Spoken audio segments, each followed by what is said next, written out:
Welcome into the Fantasy Sanctuary, a very special, spontaneous midday stream here on the Fantasy Sanctuary.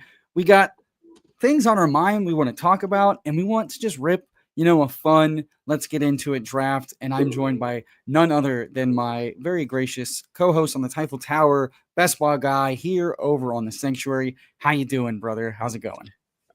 Doing good, doing good. We have achieved balance in our work, social, gambling life, and therefore we're drafting beautiful, beautiful teams. And Yeah, yeah, you no, I'm feeling having a you good feeling time. refreshed with the third eye open now that you've realized that all that matters in life is not actually sitting on the dog app and drafting teams nonstop. Yes, yes. The purpose of the dog app was actually to have fun. I did remember that, and yeah, no, it's been a good time. And I think as we approach training camps are coming up and stuff, I think this is kind of an interesting time to see what kind of levers we can pull before we get big changes, try to get ahead of stuff. Guys that will maybe clearly rise once training camp starts. When obvious, notable, or guys that are obviously going to fall too, but any obvious stuff that looks like it's going to happen, taking advantage of that right now. And yeah, talking through zero RB would be kind of interesting too.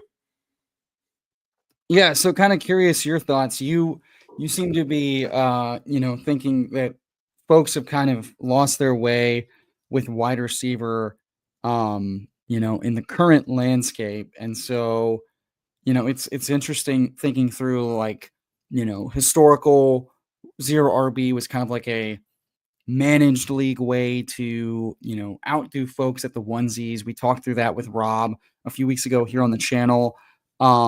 And on underdog, it is half PPR. And so the running backs are going to project a little bit better. We know in the battle royales, those 6 round drafts that, a lot of those teams win with a running back in the flex. Several folks are kind of saying that, maybe the market is inefficient for the top end wide receivers, but there is a discussion to be had. I know Jacob Sanderson, wrote an awesome piece on his Substack on this about, for the true spikes that matter late in the season. We're talking like 25 or more points. A lot of that comes from a majority of the early round receivers, and then the late round receivers and like middle rounds. Yeah, running backs probably project a little bit better. So there's some really fun ways to attack the market and some inefficiencies every year. But I am curious in this current landscape. Are you doing a lot of zero RB, and then is zero RB dead? Are we attacking it the wrong ways, or kind of how are you in your wide receiver third eye, clarity? How are you handling this current market landscape where running backs are somewhat expensive and somewhat pushed up, but there's still a lot of flat tiers, and wide receivers on underdog are still pretty expensive by and large. We're not getting a Yeah. lot of cheap guys for situations. Yeah, I think just straight up, I don't think it's dead, right? I think it's still a very viable strategy. I think when I think through this too, I'm mainly thinking through Best Ball Mania. I think one thing that I did incorrectly last year was I applied Best Ball Mania philosophies to a lot of the contests I was playing, whether it was 28,000 people or it was, the 670,000 person. So I do think based on how many people are entering a contest does change a little bit for me. I tend to be a little bit more into running backs actually in those smaller contests. But in BBM specifically, I think it's very viable this year, especially because when you talk about just like pulling levers, if you go to draft boards from last year, you will see probably 6, maybe 7 teams start 3 wide receivers straight. Whereas when we get into our BBM later, I think if we pay attention to it, maybe 1, maybe 2 teams have 3 wide receivers straight, right? So people are already kind of flipping back into, or they're flipping towards the running backs this year, which I don't blame them after what happened last year. But another thing that goes along with zero RB too is also taking advantage of the onesie positions. We're getting really cheap elite quarterbacks this year, in my opinion. I think all the elite quarterbacks are pretty undervalued. I think elite tight end is super undervalued this year. So It's just I think it's a good lever to pull, especially in BBM. And yeah, that's that's for the majority. That's kind of how I've been thinking about it. And also the fact that we have this incredible rookie class of running backs coming in, where if you guys just remember back to the big board, I kind of remember just the general census of the public was like, oh, what if the NFL draft goes like this, where we know it's so deep that they actually pass on a lot of guys because a lot of, they might have like 12 guys on their big board that they're interested in. And so they can take them later. Whereas I was going to talk about this on my stream, but like it just seems clear to me that we are doing the classic, oh, he was a day 3 pick. Let's just write him off completely, because that usually doesn't work out. Whereas I think that's a little bit different this year. So that's between all of that, I do think zero RB is pretty viable. I think there's going to be some big day 3 running backs that are going later in these drafts that are going to probably change the fantasy landscape for the future. And I also think people are underestimating the power of wide receiver depth, especially from the elite guys that are projecting 20 points a game, ceilings, whatever. And obviously you're making up running back points from later in the drafts where you can't do that as much with wide receivers and all that stuff. So Yeah, and I think that's really the key thing is I think it's humble and it's accurate to say in this landscape anything can win. Any construction can win. I just think mindful building, mindful drafting, handling your room, handling your team, handling your construction, getting your stacks, building your correlations, getting your ADP value. It's all a balance of those things. And in some rooms, I think zero RB is going to be quite viable. If the room is being very wide receiver heavy, you going wide receiver heavy early ensures you're not, left out of, those key tiers of guys on your team, not only in your pod, but going forward. At the same token, I think Jacob summed it up well. And this is kind of how I've been viewing it is every room is going to be different. Every month of ADP is going to have different, pockets to target. And at the end of the day, balanced builds yield the most plus EV year over year because it allows you to be flexible with the market and flexible with those rooms. And at the end of the day, attack tiers. And if there's a tier break at running back better than there is at wide receiver, it prevents an opportunity to shift. But through it all, zero RB is not just about straight pissing. I mean, there's value and it's viable. My best BBM last year was I think it was 5 receivers straight, a cheap elite tight end, and a viable RB around after ADP that took me out of that. But I ended up with just 6 running backs. I think that the key to do zero RB, as you mentioned, is making sure that you're loading up not just at wide receiver, because we only have to start 3. Ideally, the flex is either an awesome wide receiver or it's a running back, and we know that we can get viable running back points at various points of the draft, especially because of best ball. We don't have to start when it's going to happen, and running back points are almost purely driven on opportunity. So at the end of the day, I think it's just like assuring you've gotten quality onesie talent. I think quarterback is more important to do at tight end. I think there's a couple of exceptions.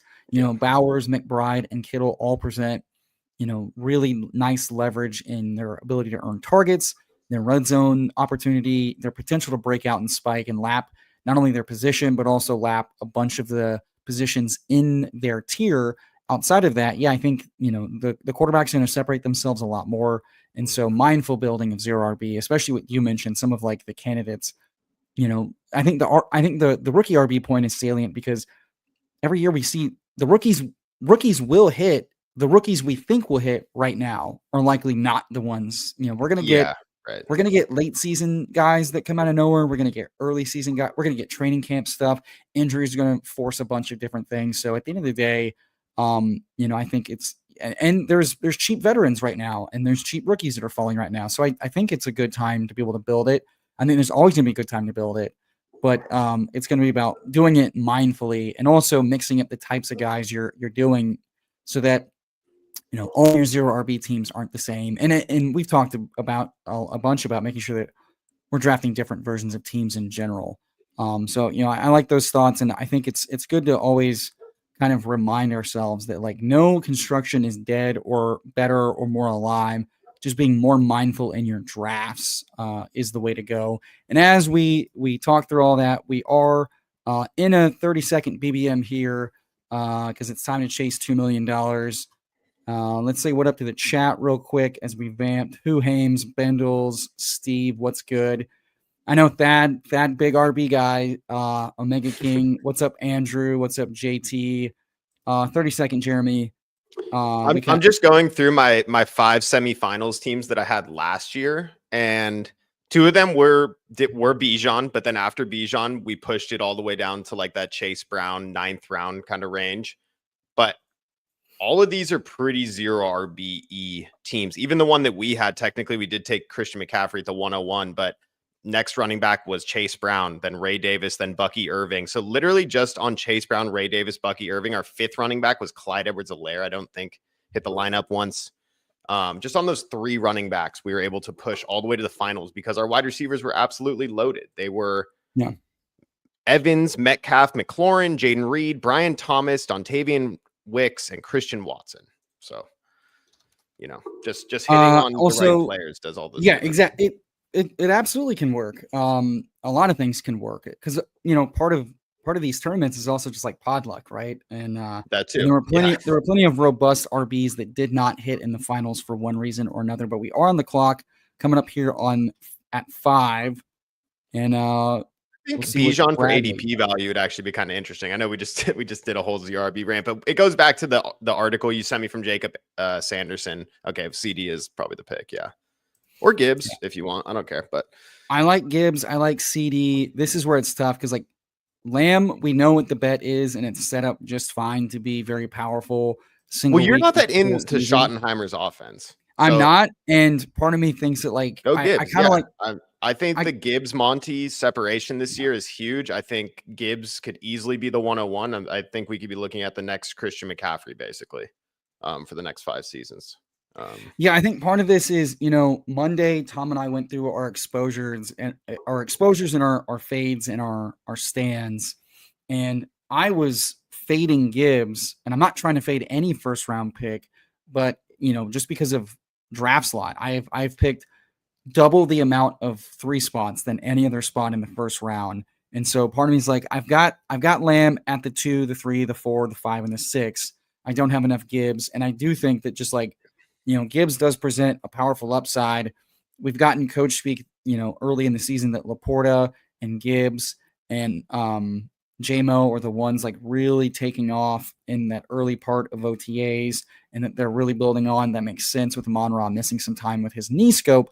But as you mentioned, like, we've seen the Gibbs ceiling. We want to chase ceiling in these contests. And with Ragnow kind of like falling away and the pass game coordinator kind of stepping up as the internal hire, what if the pass rate for this offense is just slightly higher, and that benefits Gibbs much more than everybody else? And then quickly, to get Rory's comment off the screen, I do just want to say that, like, brother, I'm rocking like 3 days of it's good. I've watched it every day, but like the wind and the humidity here is brutal. I don't like it this flat. So like, if you want to see this, fine, but a hat is just easier for me to hide the non-perfect. This is not perfect by my standards, but if the people want the hair because they're tired of seeing Tom's hat, fine. What's up, Robert? What's up, Benny? What's up, Peppertony? Peppertony and I just going to keep hammering a joke that 3 people in the late round quarterback chat from 3 weeks ago saw. This is how you look like a best ball, bro. You gotta just roll out of bed and then just like draft in the middle of the day. Yeah, well, that's hot. That's hot. You know what I'm saying? That's like that's the I'm so hot. I don't care about my hair. I feel like I'm like a winner, like. Yeah, BBG's got some great thoughts. I really enjoy talking macro and micro with him, and a lot of the drafts that we did on stream or off stream last year, I really enjoyed how those turned out. And so, we're trying to double down on these. When it's just 2 of us, we can cook. It's when we get the chaos of the third that things fall apart. Yeah. Nice. Jeremy was pissing last night. And it happens like that. Honestly, like sometimes it's just presented to you like that's the best option to do. So I don't blame you. So I will say this 5 spot really feels gross. I was gonna say AJ Brown would have been amazing. Where are you at? It's Rice, It could be Tyreek if you think he's a riser. T. Higgins is interesting. I like McBride as well. But I mean, like I feel better about Rice than I do about Tyreek. Tyreek is more binary to me. I know you're more of a Tyreek do you guy, want to? but Would you go McBride over these guys, or is that not an option? no, I'd rather go receiver here and Okay, then let's see go what comes Rice back then. to us. Yeah, let's do Yeah. Rice. Like I think Tyreek's floor is slightly improved, but I felt better about bumping up Hill and Waddle before Waller came in. Because like Waller is a guy who had like 20% target share his last year. And I know that was a Giants roster with Slayton and Hodgins and a bunch of nobodies, but the quarterback was also really bad. But like he's a guy that has commanded pretty good targets. His yards per route run haven't been awful. I don't know how much Waller I'm going to have at cost because like guys that have been out of football and whatever, it doesn't feel great.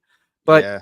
at tight end, like we just saw Ertz kind of like miss an entire year Well, of that's what I was football. gonna say. Did Ertz retire? He just missed a season with a torn ACL. He was injured, and then by the time he was back, he was on the practice squad of the Lions, and then was waived for their playoff run. And then he effectively missed the whole year. He wasn't like He away was on the from Cardinals, football. though, right? That's what it was. Yeah, Cardinals. he was injured on the Cardinals. Yeah, and then I did not know the Lions picked him up after that. That's funny. But yeah, so it's like Tyreek is fine, but like I think there's a very real chance that Waller could still be a thorn in the side of the floor and ceiling of these pass catchers. And I also think that like Miami's either good or they're bad. And Yeah. that means their pass catchers are good or they're bad. So I'll have some. I don't know if I want to have a heavy stand just because the implosion risk and the systemic risk is pretty low. Yep.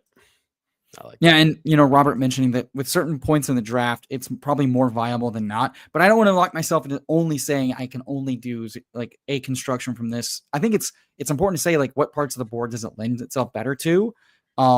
Certainly the elite quarterbacks at the 3-4 turn, for the back round picks make it feel way better. We've built plenty of those, but I don't want to say that like I don't want to build a zero RB team that the field is building because I'm only building it at a certain portion of the board either. So I think it's a good thing to think about, but certainly doesn't preclude me from building a certain way from any point in the board. Yeah. Alrighty. I think I'm just one of the top two guys here, like whoever falls, really. Yeah, for sure. Yeah. I don't even Garrett really Wilson, love Garrett Wilson that much, but I do like getting Fields quite a bit at cost. So just Garrett Wilson is kind of like the Tyreek arbitrage where it's like he's probably going to see the most targets. Yeah. And we have questions and concerns about the offense, but at least like what we might lack in efficiency, you make up in target share and raw targets. And I think part of the concern for Reek is that this offense could be bad and inefficient, and the pie is split too many ways. But yeah, happy to get McBride here because, as mentioned, I've been kind of just letting him fall because Why is he falling? I think it's just the elite tight ends are falling, and I think he's falling now Kittle's because moving up. That's the funny part. Well, and I think Kittle should be moving up. I think he's been too cheap, but I think there's a lot of talk about skip the Bowers McBride for the Kittle value as he gets more expensive. Bowers has fallen a little bit. I think that's mainly stopped. There were times where you could get him around here. That's not happening anymore. But McBride, much like Laporta last year, was kind of held up by the first, like the first and two hole, week 17 correlation. Mm-hmm. And I think as people kind of get bored and die down, and also just receivers push up, these other guys are going to fall. So I haven't been getting as much McBride because I've been trying to let him fall. And now if he's going to end up as like a regular third round pick. Point about like Garrett Wilson, like just being like a volume merchant this year, I think you can apply that same thing to Trey McBride, but now you're filling out a completely different position that you're not going to be able to fill out with that many targets later. Whereas there are going to be some volume receivers coming up in this draft that we can take potentially, whether it be like even a Jerry Jeudy in the 6th round might get, close to Garrett Wilson's target share, something like that. So yeah, you're not like this McBride profile in the 3rd is just ridiculous. And Corain said it best on one of the ADP chasings, but it's like, don't overthink this. Like, this is the simplest fantasy analysis there is. Guy has 160 targets, only scores 1 or 2 receiving touchdowns. That is like the simplest analysis you can do. Is that is likely to regress to more touchdowns with that many targets. So, and I think Kyler will be a little bit better this year, a little bit more mobile, maybe a little bit more confidence to stay in the pocket, not just another year removed from that ACL knee injury. I think one of the things that we love to typecast people. Amon-Ra was only a slot guy. J-Mo's coming for his lunch. He can't score touchdowns. Has his best touchdown year last year. Ladd McConkey, only a tiny slot guy, not going to be the guy you need, has one of the biggest, real playoffs and fantasy playoff stretches of any rookie. Playing inside and outside. He's too injury prone. He can't do it. Well, he does it. He misses like one whole game. McBride had the third most red zone targets last year. I don't think his college data didn't show a big touchdown, spike guy, but I don't have enough data to say that's exactly who he is. You see that much volume, touchdowns are noisy.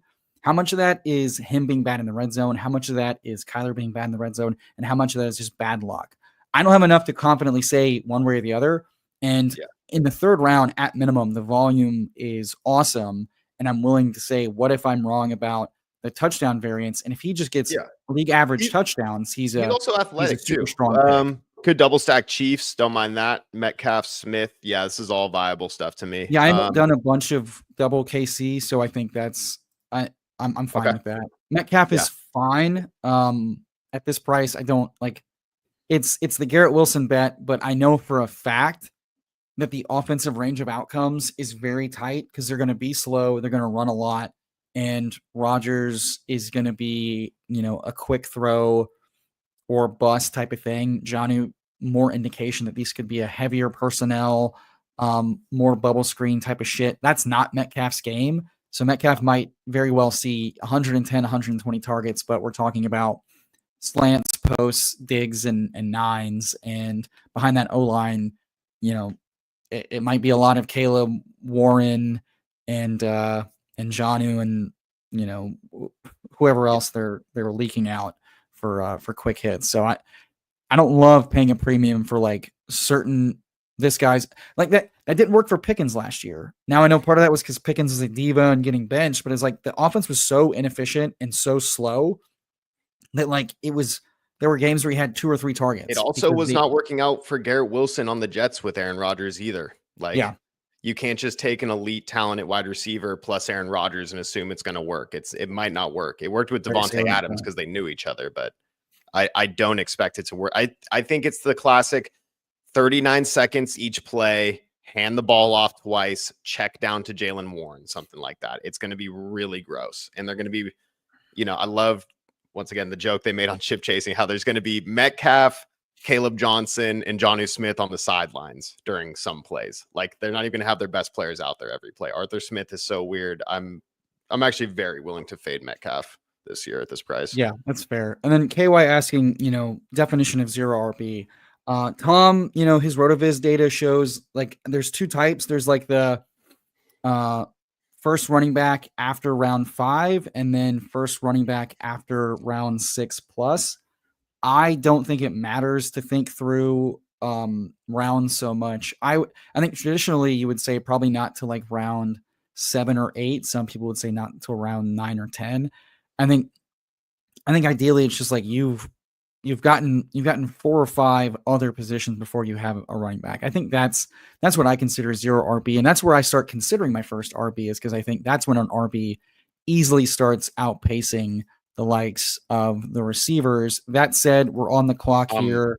I'm Hunter. I don't know how you feel. I mean, Sutton's a bring back, but I'm just Hunter. Sutton's a bring back, and we could set up the Bo. And Bo with 2 KC bringbacks isn't the worst thing in the world. Cortland's not my favorite type of guy, so I'm willing to say like I think for our third receiver, I'm with you that I'm very comfortable shooting for upside. The market's just saying, well, he's definitely not going to play enough, and we've seen that we've seen the market be wrong about that before. I hate to invoke this name because I don't like this player very much, but in the humility of we do not need to be as precise as possible to win. We do not know everything, and shit goes crazy, and variance works both ways. Travis Hunter does not have to play 80% of snaps to hit and be a good pick in round 5 because Marvin Mims did not run more than 30% of snaps and routes last year and was still a guy that was putting up 20 and 30 point games on touchdowns and efficiency because they created work for him and he popped on it. So at the end of the day, I think it's extremely viable to say if you are very good and the offense is designing stuff for you, then it works. And for Hunter, second overall pick, the other guys around him are, a thrust into starting position role. Brenton Strange, I'm taking him. He's fine to good. We have no indication he's anywhere close to elite from as a volume earner. BTJ, who I have a shit ton of, and then that's it. Like it's Diami Brown, it's Parker Washington. It could easily be a condensed offense where Hunter and BTJ are seeing, the Tyreek Hill, Jalen Waddle, 2021 through 2023 Miami, like 65% of this offense. And I don't care what his snap and route share is at that point if he's getting, 25% of the targets. If you're telling me this team cut Christian Kirk, Evan Ingram, and Gabe Davis, and they drafted this guy 102, and we don't think he's going to be like a wide receiver for them, we're just doing it wrong. I mean, that's just basic math to me that this guy's going to play so much wide receiver. And even if he is at a limited snap share, you could say 60% or whatever they're trying to manage it, I guarantee his targets per route run is insane, or his target share on his routes run is great. So yeah, and that makes up for not being in on run blocking plays, and that also ignores the outcome that like by midseason he is a natural ball hawk at corner. And by the way, like him being awesome at corner does not save that defense at all. They just ignore him on whatever side he's running around and they throw it the other fucking corner. We see that in every defense. Every good quarterback has proven abuse the bad cornerback, and we're cooking today in the matchup. What if he can just play both too? I was going to say the outcome that if he's just the unicorn that plays both. But if he's Ohtani, people said Ohtani couldn't do it. Like honestly, I like there are athletes like this that can do that. All right, this range of the draft I kind of hate, and it kind of sucks. I do like Caleb Johnson quite a bit as one of these rookie running backs, especially after doesn't it just seem like they're going to run a bunch of 12? I could just see that working out. I like Pearsall quite a bit just because it's Niners and I love the schedule. Yeah, I'm trying to load up on. There you go. That's a good pick. I know we mentioned on Typhel Tower and we've mentioned a couple of times, but like the Ricky Pearsall has plenty of reasons to not love his price. That said, Matt Harmon and Kyle Shanahan were kind of saying the same thing about like his breakout game and how he was winning is important. Ayuk's news has been bad. The latest docs are saying like, hey, he can still be a late season viable guy, and in a tournament like that, that's what we were concerned about.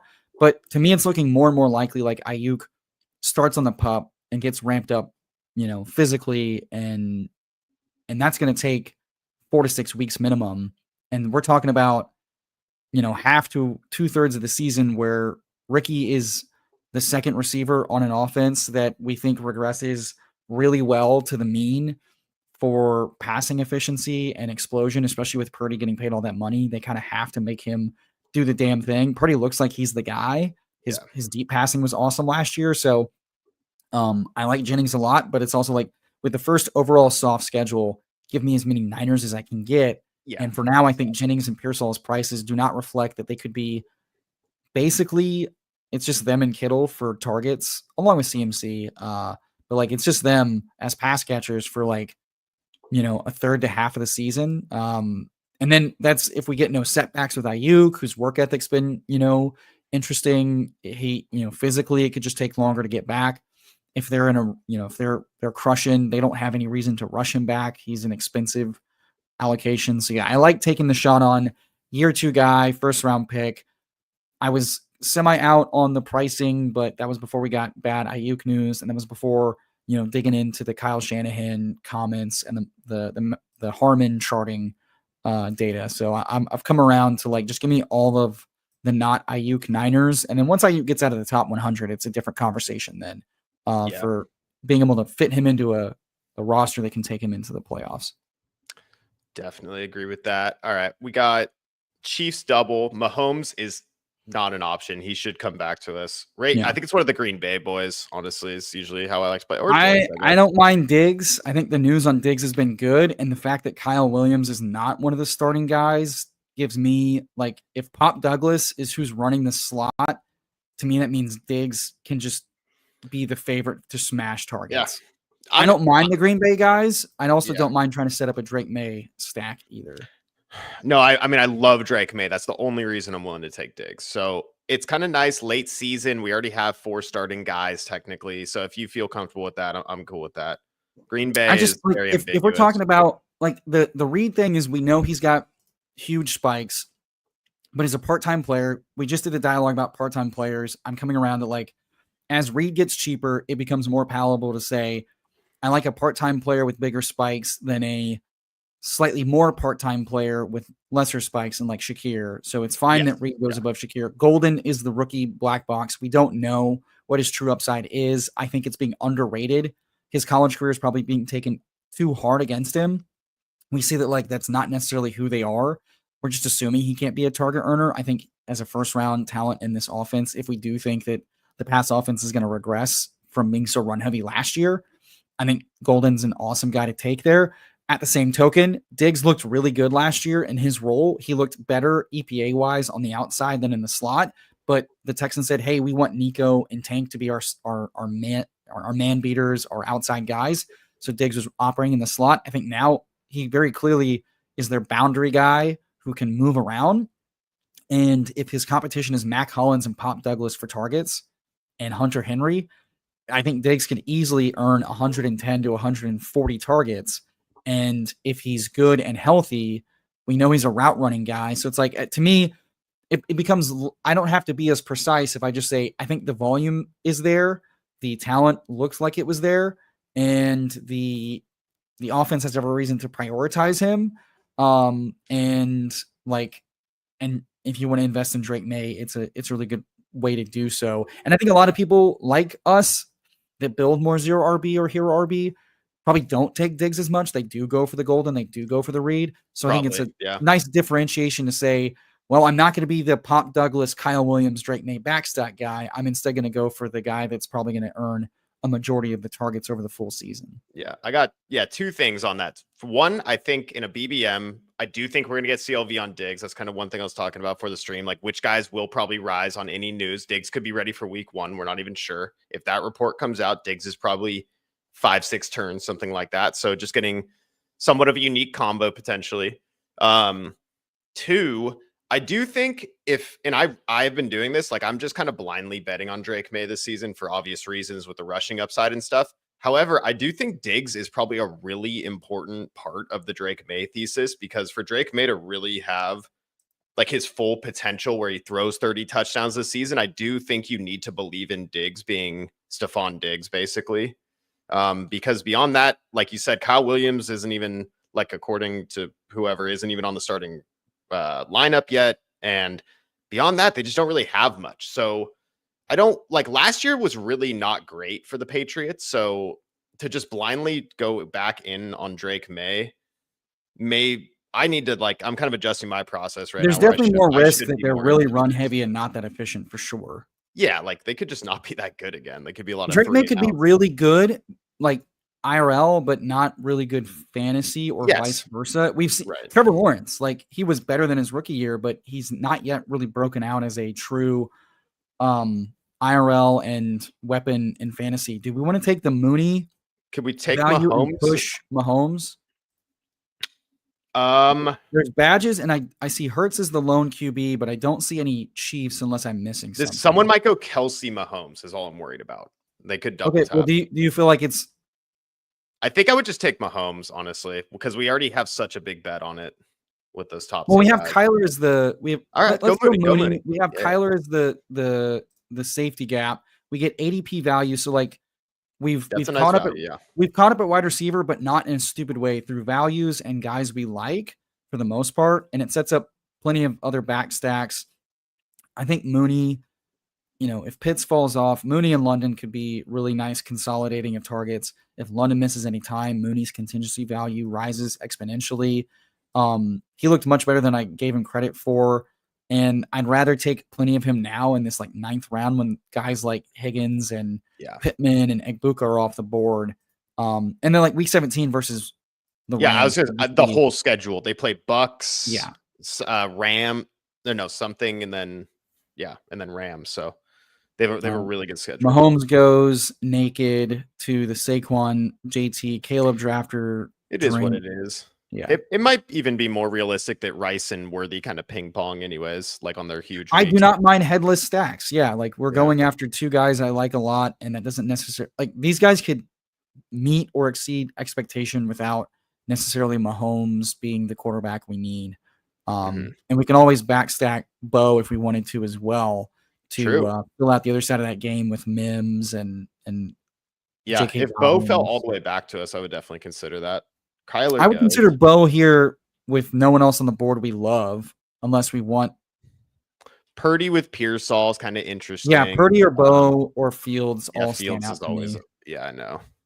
I don't mind naked Fields. I think I he's still was gonna say, decent. I think it's just Fields. Honestly, it's like you just don't even have to think Bo's about it. been falling back around plenty. I think people are Yeah. getting bored. Projections are adjusting. I've been getting him plenty like around here. Yeah, I So, would agree with that.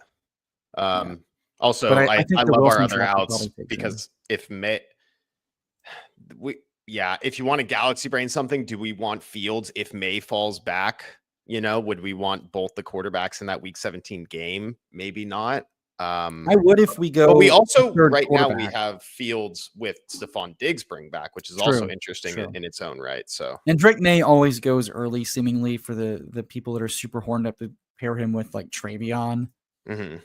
the Travion Fields drafter. goes. Yeah, I had a feeling he'd go to the Garrett Wilson drafter. That makes sense. Okay. So do we want to backstack the bring back Bo, or do we just want to skinny stack Purdy? I think I want to just go Purdy. I just really Yeah, like I'm the good with Niners that. schedule, and yeah, Yep, that's good with that. basically Purdy, it. very And underrated, Bo falls. very underrated floor and ceiling. He's had one of the better pocket passer ceilings. Bo gets snapped up to the Cortland Sutton drafters. Everybody just taking care of quarterback. Yeah, it's all good. I like our Yeah, outs I with like. Lawrence, May, Penix. We got good options. Yeah, I mean, like that's true. I just don't want to pattern match too strongly because that Tennessee offensive line was much better than people give it credit for. Like the New England offensive line has a bunch of new pieces. TBD how good and quality it is, and then TBD how run heavy this team with Travion and Ramondre decides to be. Because one of the things that's fucking me up is that like we've seen Vrabel have like stubborn ass like philosophies towards running the ball, and they have the second easiest schedule. So if they just want to play like strong defense, strong run game, ball control shit, it's not going to be a fantasy gold mine by any means. So there's clear risk reward with it, but I don't want to get over my skis saying that like this is a team that I still want to invest in offenses projected for a lot of points. And right now it's not the Patriots. It's really not in like the top 10. No, we're getting a mega discount on a pretty elite offense this year with a very good schedule. So we're getting some nice boots on the ground alpha from our resident KC fan and fellow best ball streamer Who Hames. Check him out if you haven't already. Love his streams. Some bullish Simmons is healthy is good for all the KC stuff. So for sure. Love it. Well, that's good. Yeah. That team is also interesting. They're kind of in that like Cowboys kind of realm for me where can they really keep running the ball with Kareem Hunt and the way Isaiah Pacheco looked last year, and they try to bring in Elijah Mitchell, who I haven't seen play in a few years and stuff like that. So it could just be a lot of throwing. They're already really high pass rate over expectations. So yeah, Who Hames weigh in, but it seemed like the beat reporters are saying that like Rashard Smith pretty much locked in for a contributing role, whether that's special teams or, on offense.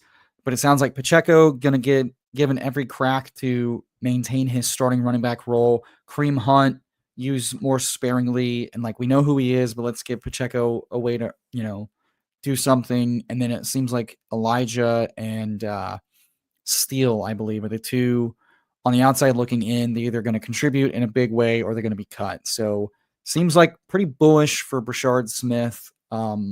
Just as like a late round dart throw.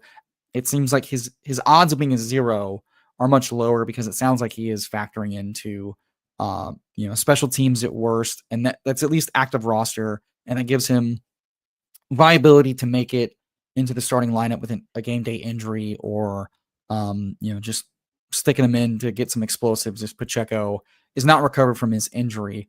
Nice. Um, May. nice. Drake May here for our stack. Yeah, and then I think we're probably looking at running back, I'm assuming. Yeah. This feels like a good time with a 2-1-6-1. We have our both week 14 though. I did kind of forget about that, but that's okay. It's okay. It's not the end of the world, and we have Darnell Mooney's quarterback as a potential out. Penix We should have make it. T-Law as well. We've got options. Yeah. Where you at with well, just because his name's here and he does correlate, that Dobbins pick looks maybe kind of nice right here. You guys don't even have him ranked, I see. I don't know what's up with that, but Dude, these are my ranks that I made like 3 months ago, and I updated Jonnu and Waller, and that's it. I have not updated JK yet. Like in that, I don't think I've updated any of the unsigned guys. So that's why I think it was you a couple weeks ago. You were demanding to see the ranks, and I'm like, no, that was Tyler. I don't know why he kept doing that. Oh yeah, I was like, dude, my ranks, they're my ranks. It's because Jordan Mason was like at the top, and he just wanted to see Jordan Mason or something. Yeah, I don't remember. I'm sure he did. Yeah. Part of my thing is like, I'm like, this was my way to like make sure I was maxing all the pre-draft stuff with my takes on like the rookies and the likely veteran moving spots, and I adjusted for opening day, I think, but that's about it. No, this looks good. Why are you queuing Kirk? What's up with that? Just because. Okay. Yeah, I mean, I'm one of the running backs. If not, you could get really like if you just want to take Lawrence to lock up this non-bye week, like and stack it with Hunter. I don't think we have to. Yeah. We don't have to scramble because we have a bunch of options. I agree. That are both on the roster and not on the roster yet. Man, this is the determining pick right here. Are we taking J.K. Dobbins or Bayshell Tootin? Who are we this season? I think here's the thing. J.K. correlates. Yep. I know. So does Bayshell with Travis Hunter. Bayshell would set up a potential double with T-Law. I kind of like Bayshell, maybe. Bayshell's probably the bigger. Yeah, he's the bigger swing, right? JK, I like people. I like people did get Dobbins at 170 in this contest already too. Yeah. So I don't mind. Yeah, I don't mind taking Bayshell here just because like I like JK plenty, but as my RB2, I think I'm much likelier to catch back up, as it were, if Bayshell's a big hit. I think JK. He's fine to good at ADP, but he's mostly kind of like, I think I'm viewing him kind of like Charbonnet. I like him plenty as like the locked in RB2 who could get all of the work if the other guy misses. But JK was also nothing super special last year. When you remove the two worst rush defenses in the league his first 2 weeks, we know his injury history lends poorly. So I'd rather just hit the way higher home run swing, because as we've noted year over year, hits matter more than misses. And I think JK is a small miss, small win type of guy. And Bayshell is a small miss, big hit. Yeah, it's interesting to look at the J.K. Dobbins stuff because, like you said, the first 2 weeks they played Las Vegas, Carolina. I'm looking at this right now. His yards per carry in those 2 games, 13.5 and 7.7. Okay. His other big games, he had 18 points against Denver. He only ran for 3.8 a carry in that game. And then against New Orleans, he had 16. He ran for 3.3 a carry. So pretty bad. With a pretty good offensive line. Yeah. Some would say better than the Broncos. Better than the Broncos. No one should say that. But, like, the Chargers had their injuries. Denver was one of the, like, they think they were like a top 3 run and pass unit. Yeah. Also, like, BBG did rightly say, let's just take the quarterback. I got greedy and wanted to push it because I liked all of our options to push. And I think arbitraging, I'll just say this, like, I know the reasons to potentially be on Mahomes. His lack of regular season rushing makes him a very like clear passing touchdown only type of bet. And in best ball, I'd rather go after I think Mahomes' ceiling is what, QB 10, QB 8. Whereas Purdy and May, with their rushing components and the more aggressive offensive velocity we've seen the last few years, they have QB1 overall. in their Yeah. bag of tricks. So, um, I'm okay pushing Mahomes because I think his price right now is bad. I think like his price is still like, oh, he's like, is Mahomes on a points per game basis or season long better than any of these guys? No, he should be No, projected I right in would line with take them. Purdy straight up over Mahomes, like in a managed league, honestly.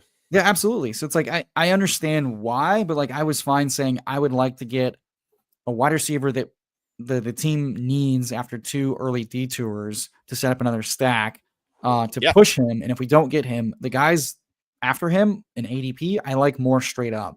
I probably have to do better about just like taking the stacks, but I also think that like the guys building just like me are always going to prioritize the QB double stack, and I will always push it to try to build a stronger version of that. But also like headless stacks give you just as much value. And in the playoffs, I get access to the offense and I'll have outs. I'll say this much just to make you feel better. We did that one draft off stream that one time. Remember that? And I was like texting you. Yes. It was a Mahomes double. So we have We pushed Mahomes it, we double got it. stacked. Yeah, we Yeah. have Mahomes Rice with Worthy. We also have Travis Kelsey on that team, which we pushed as well. So Yeah. I We're like up on the what you're clock. Do we want to get a falling tight end and be done, or do we want to get what's another running back? do we have to worry about Penix going to this guy with one quarterback, or is there other quarterbacks for him? I guess there's other options. We just don't know what he's going to do. What about I don't know. Garendo? Stacked? You like that? I like that a little bit more than Njoku because Yeah, we have that's fine. McBride. Let's push tight end a little bit. No, I'm fine with that. It's just 10 picks of ADP. I'm always going to be a little, or 15 picks of ADP. I'm always going to be a little frothy on, but That's true. Yeah, that's seems true. like they're all falling. So it's probably just good to just say this is a draft where the tight ends are cheaper. Yeah, I Don't mean, I wouldn't overreact. mind like Drake May. We have with Diggs. You also get Hunter Henry or something. I don't know. When you No, have you're right. McBride, I just like anyone who can have a spike week or correlate with our quarterback. Nope, Obviously, I agree. Njoku can do that, but Njoku feels like almost like a better first tight end, if that makes sense. I don't know. Obviously, it'd be great to just have two good tight ends. Yeah, I mean, like we're talking like 2 elite target earners. He's fun, Yeah. he's good, but yeah, there's more important positions to fill out. Also, what up, Eddie? This is a best ball mania, so we're doing 2 mil to first, 100K to first in the regular season. I like the Garendo shout, like RB3, another home run hitter. Yeah. We saw him get used in the pass game way He could more. be like a little Debo this year, honestly. Jordan Mason. Yeah, I think he and Pearsall are both guys that could factor into the Debo role as explosive yak guys. That this offense can lean on. And if CMC misses, we've just seen Garendo fill in the entire role. Mason got all the role and no passes. Garendo got all the fucking role. He got like 75% of the usage and like 2 to 3 targets a game. And he's got explosive playability. So I like him a lot. Okay, so my galaxy brain way to get that third quarterback now is either maybe through one of the indie guys because we have the Jacksonville bringbacks, or we could do who we have another bring back on we could go Stafford with like a Mooney kind of bring back and late stack him with Tutu or Whittington or something weird. I don't know. We don't have to force anything though. Maybe just take best available and not even worry. Yeah, I mean, I about think it. like the quarterbacks here, like naked Cam Ward is more than fine. That's interesting. We're not gonna need to overreact here. Yeah, let's just take. I think we just keep catching up at running back. I think Kincaid's a high upside pick at pick 149 at a certain point. Like, I mean, Njoku was a better pick at 140 than Kincaid. Yeah, he is was. At 149. Yeah, I agree. I say we just keep building out our running back room. Let's do it. Yeah. Algier stacks with Mooney. He's a great pick here. I can hear both cases for Algier and Eckler. I think maybe I lean Eckler in this build. Yeah, if you promise me that we can take some rookies at the end, sure. I mean, I've already given you one. Sure, yeah, it's fine. I mean, Algier's not a rookie. I don't know why you're worried about it. That's true. This was more of like a bridge to Tootin. Yes. Garendo, I think like he could be something, he could be nothing. I'm not. Eckler could easily be our RB2 for 6 weeks while ETN is working his way out of the offense and Tootin comes on. I don't like another way to build hero RB is making sure that the types of guys you have can all, help each other get there. And I think Eckler is the locked in RB2 with contingency upside and a good offense. And he could easily be a better pick at ADP or just straight up than B-Rob, who goes in round, 8 or 9.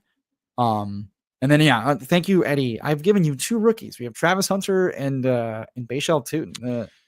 I'm just trying to think like last year at least, and I just looked over my semifinals teams. I didn't have any old vets that were on those teams that I took in late rounds, really. Like the old vets that were on my team that advanced were like Mixon, or they weren't even really vets. They were just like early picks like Bijan or something.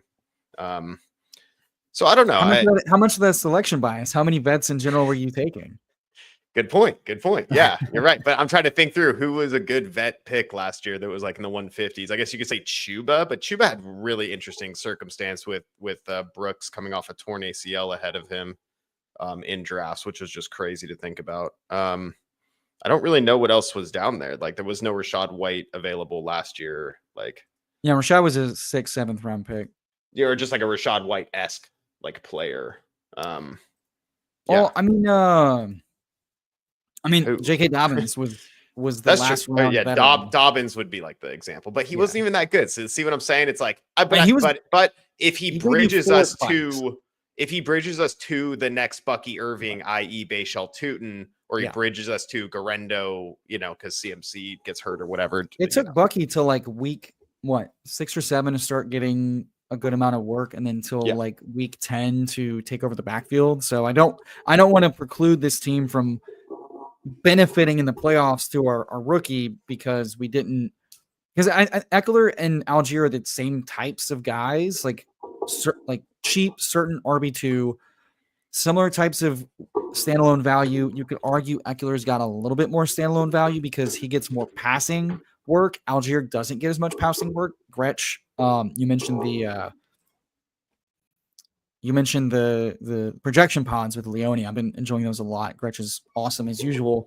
I did not realize how little pass work, when Bijan is healthy, that Algier got. In fact, it was less and less every week. Yeah. Bijan's really soaking up a majority of the work there. So in this instance, I think Eckler is slightly better standalone RB2. Absolutely. Yeah, no, Algier is he is 0 or 100. He is I don't think there's any middle ground.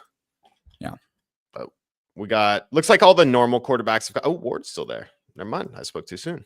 See, I'm trust and ye shall thrive. Yeah, that feels like such a good pick. That I took a lot of Stroud the year he came out. It does feel like that. It really does. It feels very Stroud. Yeah, very Stroud-esque. When you look at like rushing ability, deep passing ability, and just the quality of the offense.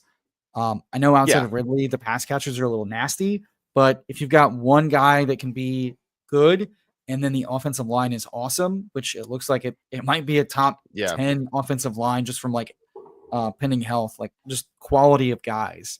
That's big. And then the division where are you at with the wide receivers there? Do you take any wide receiver 2 on the Titans? No, I'm not into Lockett.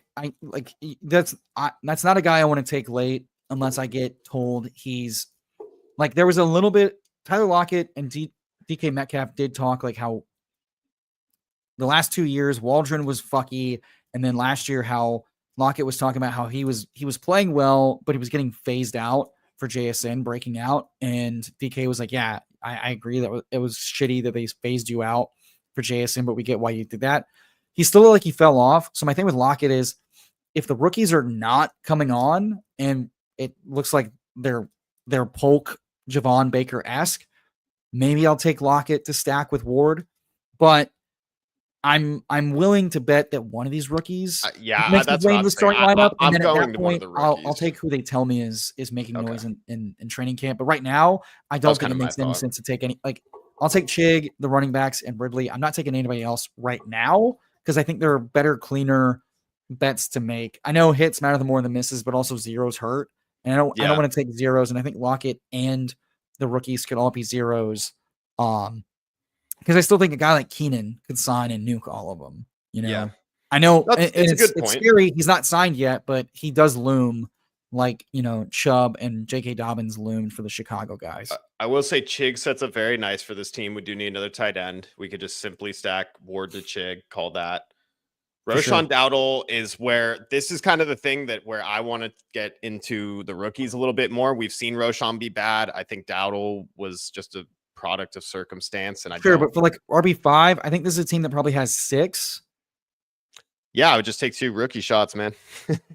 So you don't want to fuck with Roshan at all? I don't think so. No, I would lock up our tight end here. Honestly, I know Chig's ADP is lower, but I would prefer to push tight end further. Okay. What are you thinking here? Let's grab Roshan. All right, we do have San Francisco. That's the bring back. At 173, it's a bring back on San Francisco, who we do have a double stack on. Okay.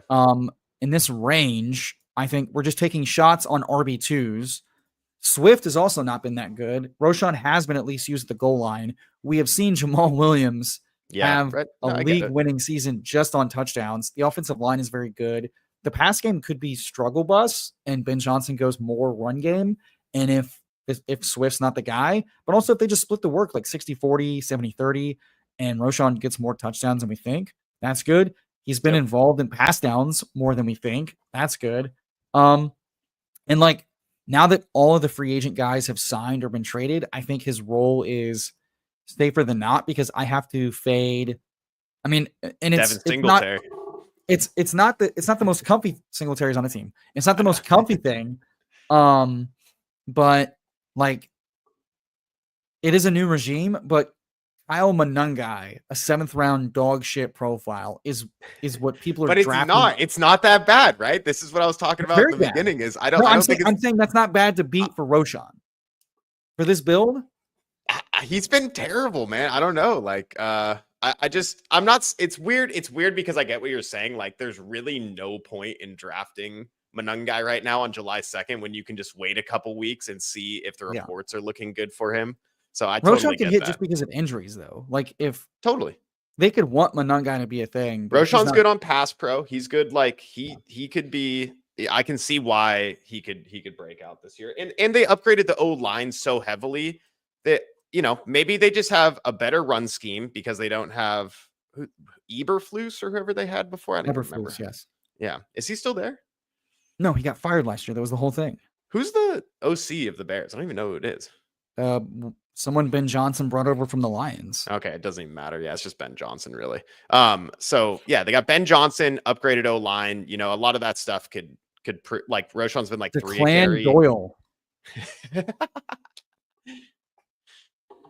But yeah, like Terrence saying Roshan's terrible. Like, I don't even really disagree with you, but we've seen terrible running backs in good situations. Kareem Hunt. Yeah, like Kareem Hunt and Jamal Williams and Raheem Mostert on the Dolphins. Some would say he was just good, but these are guys who have that I could. Okay, it looks like the Bears OC comes over from the Broncos from the last 2 years, and previous to that was the Saints. So I think Ben Johnson's telling us, like, hey, we're going to run the ball plenty. They invested in the interior O line, and it brings over a run focused play action OC. So like I'm just taking darts. Like, if Roshan is a 0, fine, but right now he looks like a very good bet in 170s. Well, I want to take him in the 130s. No, but now is fine. Also, the Titans we were looking at all come back. But wow, Ertz is interesting. I'll say that much. But Chig for the stack, no.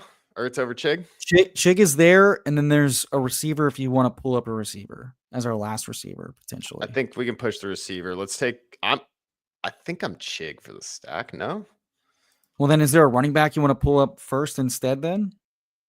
I do like Jarquez or Samson if you want to do that real quick. Yeah, go Jarquez. I think I'm fine pushing the tight ends because these are not guys I have to absolutely have. Yeah. Ertz after ADP is nice, but like if you're saying you want a rookie and you want to take an upside shot, I'd rather get the popular names now and be done with it than miss out. Yep. There Darren goes Waller. Goes ahead. And I think that's fine, especially if he had Tua. Fine. Totally. He does not have Tua. But Laporta, I mean, he's got Tyreek. He's got a little. Oh, as a third tight end, do you need a third tight end taking Laporta? No, definitely not. I'm not. No way. Also, good pull here. Yeah, and I think Easy in the deposit Discord also Gretsch finding that he wasn't using the pass game much, and then Easy kind of did like, how often do RB2s have standalone value and how valuable is that? And on the large, it was not that much. So I think that like Eckler is one of the few types of RB2s that he get like the split backfield is why he has standalone value. Yeah. And outside of that, it just becomes just contingent. And at that point, how much do you want to pay for certainty of contingency? And probably not too often, because contingency is very binary. Either they get in because of injury or they don't. Yep. No, I'm in. It's I don't know. I have so much Roshan, so I'm kind of factoring my own bias to where I'm like starting to not take him as much. But yeah, we're looking good. Is Travis Homer even on the team? Yeah, he is. And also, like, Travis Homer is like a very much special teams only type of guy, as we've seen. Yeah, which one here? I think Chig for the stack, and then we just see what happens. Okay, I'm fine with that. Because otherwise, we're digging down into like Jawan, JT, which isn't that crazy. Like honestly, it's not. But yeah. the stack would say, hey, 3 quarterbacks stacked is better than a naked quarterback, right? I think so. Because I think for all the reasons I mentioned, Chig could end up being the second target earner on this team because he is a pass catching guy. He had a strong target earning profile down the stretch. He had a very efficient year 2, I believe, right? Not his rookie year, but his second year. So like there's a chance that Chig is good just because he maintains his pass role and the offense is more efficient and passes more than we think. And all of a sudden that's a big piece to have. Sorry, I'm just like I you've been saying this, but were people drafting Algier as if he had standalone value? Was anyone doing that? Was that a topic of conversation? Algier? Who? As if he was ever going to score points unless Bijan. No. It was more making the point that we talk about RB2s with standalone roles, and yeah, he never had any. I don't know who was thinking even he did. getting 5 to 8 touches in best ball doesn't matter because like you're very rarely like unless you're Achane, Keaton Mitchell-esque efficient, those touches are likely to amount to a cloud of dust and nothing without a touchdown. And even 3 touches for a touchdown, how often is that hitting your lineup? So and the answer is like, so the whole point was like, don't overpay for standalone RB2s because at the end of the day, the RB2 is valuable because they get all the work in contingent. Yes, because they're the backup, right? Okay. Yeah. That makes sense. Well, Eckler's both. Yeah, if you're drafting contingent backs for standalone value, you're fucked. Because if that guy's hitting your lineup when he doesn't have all the work, you're not scoring many points. Yeah, that's true. No, very true. Very true. And honestly, at the end of the day, that I think the 105 pick we made of Gibbs is going to determine this team's fate at the running back position. For sure. For the most part. Or if not, we're going to have a very unique lever if this team advances and he wasn't the guy you needed. Yeah. Also, everybody here, thanks so much for joining the Fantasy Sanctuary here midday stream. Smash that like. Every little bit helps. There goes Keenan. Where did it go?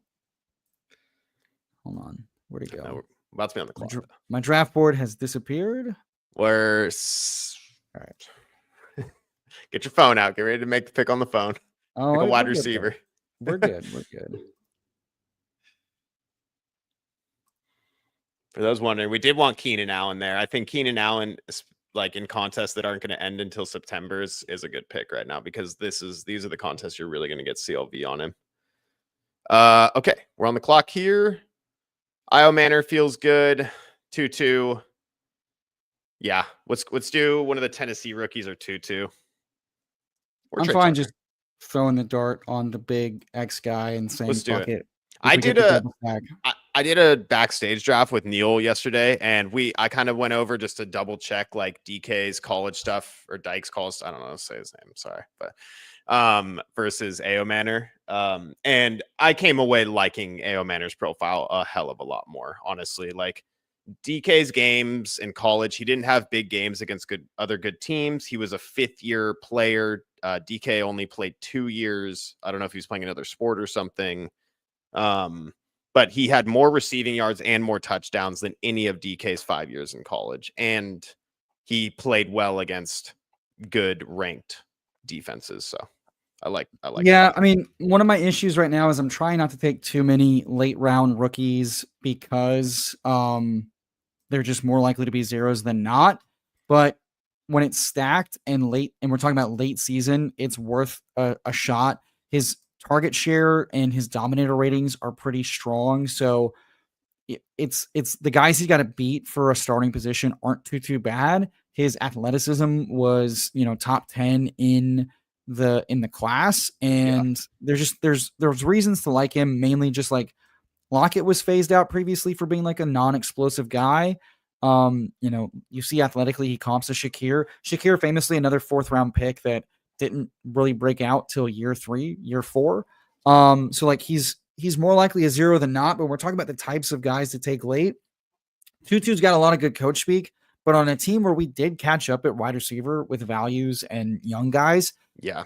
what is Tutu adding to our flex or our wide receiver 3 spot that is really meaningful? I think if Tutu is hitting our lineup in that team, we're probably Week fucked. and think about it And like this, Emo. This is kind of interesting, especially once you start getting camp news of who the guy is. for Hopefully, sure, it's Io Manor for this team. But you know what's going to happen is Ward is going to get more expensive too because people are going to good start. point.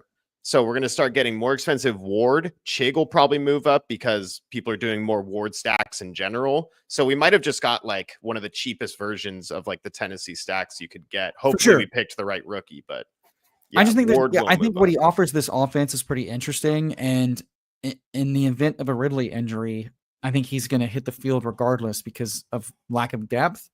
Um, and some people really liked him as a potential second or third round pick. So it's like, and famously, Amon Ra was a fourth round pick. I liked his peripherals a lot more.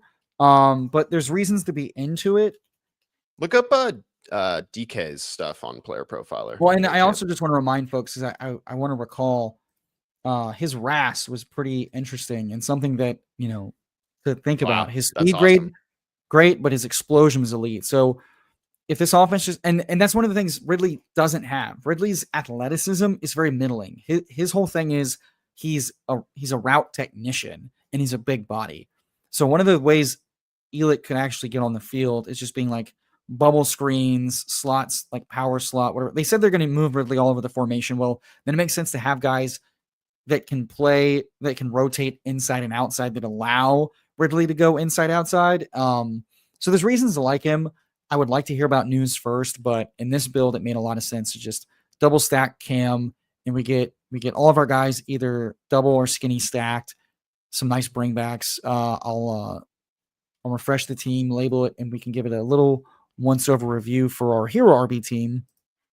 I like how it Yeah, turned out. me too. No, I've been doing a little bit more Gibbs teams, and that one felt really good.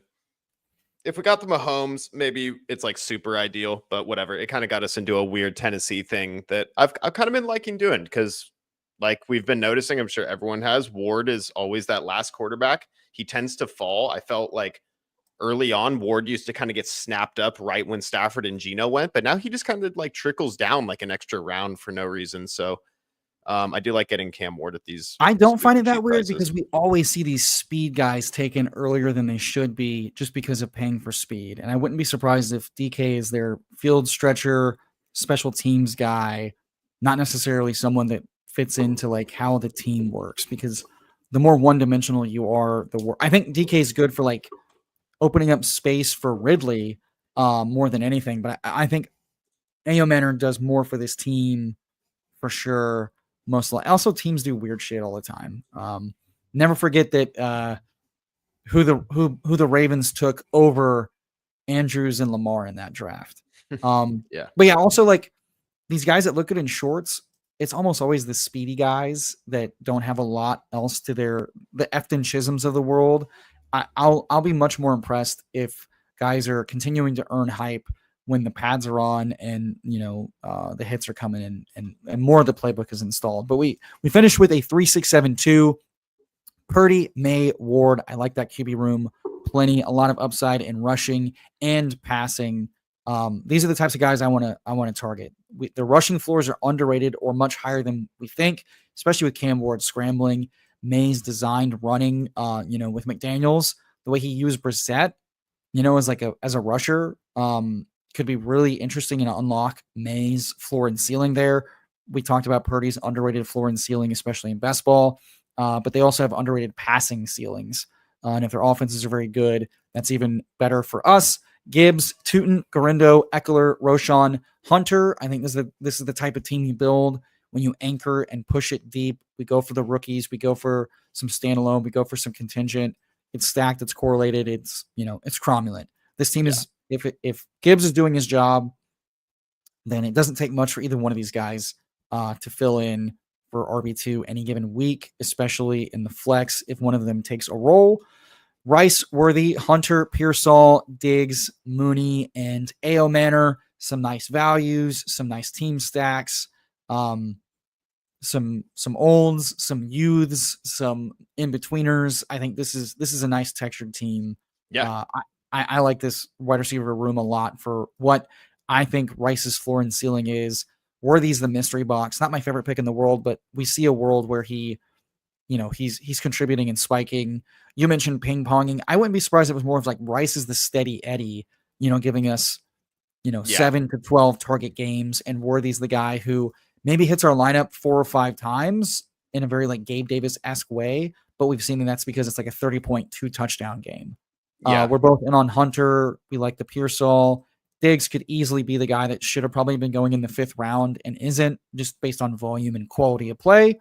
Yeah, maybe Mooney, he's like the Terry McLaurin light of this year, right? or whatever. Yeah, that's a great call.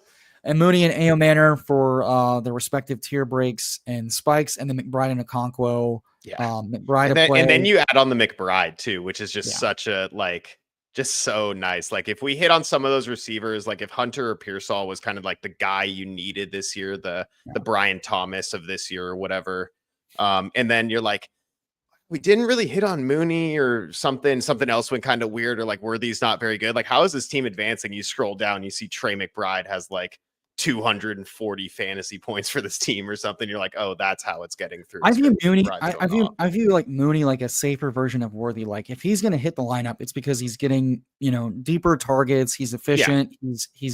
He's doing really well alongside London. So I feel like one of London or Worthy is hitting any given week, and then we're hoping for just like massive contributions from any of these guys early to mid season. And I think we've done a good job to bridge ourselves for spikes early, mid, and late, and not necessarily tail off pending injury. And then also, Jalen Royals on any team with an open slot spot would have been fucking sick.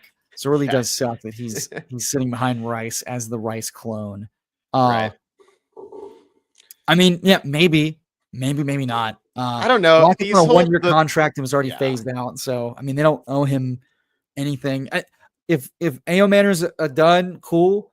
I'd rather draft none of the other Tennessee guys than any of it. What are you gonna say? I was just gonna say this is age 33. These age 33 seasons for receivers that are changing teams that already fell off is like not my favorite. I mean, we did kind of just do that with Diggs, but at least he's 1 year lower. I liked a good bit of his profile for what he offered. Obviously would have been more fun with a day 1 slot role. We've got T-Bear, oppoing us with Etienne and Bigsby bags. Time box stuff is. I don't mind the Bigsby pick. Right. Like I've actually been doing Bigsby Tootin on teams. I think Bigsby's viable. The guys kind of talking about how cucking is actually like kind of viable. So I think two shots on that any ambiguous backfield is good and viable. I think like Bigsby just makes more sense if A, Etienne is hurt, or B, they move Etienne. But like it's a those are reasons to take all those types of guys. Yeah. No, I know, Charlie. I'm just saying, like, I with a 4th round pick, and an 18th round BBM pick, I would believe 2 things: he overtakes Lockett, or Lockett is just better on the field than him. Yeah, or they're like 4 and 11, and they're like, let's start playing the rookies a little bit more and like get some continuity with Cam Ward. Lockett's on a 1-year deal, right? Like he might not even be there next season. God, probably won't how much be. Is it? And he also just looked very, very cooked. 1 year, $4 million, 3.5 guaranteed. That's so not like shit for. That's not even. That's like Mac Hollins money. Like Tyler. I think that's Elijah Mitchell money. Yeah, that's not much, man. That's now Elijah Mitchell's making like 1.5, but That's for a wide receiver. That is low. Honestly, that is pretty damn low. 2.5 mil for Elijah Mitchell. Wow. I guess they're taking him a little more. I don't know. Who is that? I can't believe Gretch was like hyping up Kareem Hunt the other day. I was like, are we doing really, Gretch? Who is he hyping up? I think he was saying how Kareem Hunt's a good pick. Oh, he is, because he's the RB2, and if Pacheco's toast, they'll just put him in again. Right. Good is relative, but like he's probably one of the better running back picks in the last round because his role is very secure and he will be given goal line role. Like we've seen it. Like him staying, and again, the beat writers kind of gave us that. It's Pacheco getting shot to be like the number one guy again with all the work. Hunt to be like sparingly used, but in reserves to take over if need be. And Smith is we'll see what he does, but it's probably going to be special teams and the occasional, cleanup duty RB touches with Hunt. So yeah, like there are worse. If we're talking about avoiding total zeros and dead roster spots, Kareem Hunt's a great pick. He's as safe as it gets. I'll have way more Hunt if he's still a last round pick come August, and I'm building a lot of zero hero RB, and I want, stuff. Yeah. Yeah. No, I like how the team turned out. Honestly, I think it's fun to build a Gibbs team for one. I do think Gibbs could be the 101 next year if everything breaks right. A team that's moving away from what it's been doing over the last 2 seasons with Ben Johnson. And I think they're just going to realize like, oh, why don't we just give the best player on our team like the ball as much as possible? And then just factor that in with getting into cheap Tennessee, double KC, but honestly at fair prices for both those guys, given their roles they have and that offense. And then Hunter just being devalued right now, that could easily come right back up. Would not be surprised if we get more wide receiver news on Hunter, he swings right back up to the top of the 4th round. So wouldn't be surprised one bit on that. Pearsall, any Niners player is probably a great pick right now that's healthy at this point. And Diggs, Mooney, Manor, looking good, man. And then the McBride, when I do my video later, I'm going to talk about like things that is for BBM specifically. I think skeleton keys to the season. I think elite tight end is going to be one of them. I think some of these rookies in this class at the running back position is going to be another one, but just tune into the video. I think NP43 might be coming on and you'll find out all my, my tips and tricks. Have you seen Elick highlights? No. Well, you're about to.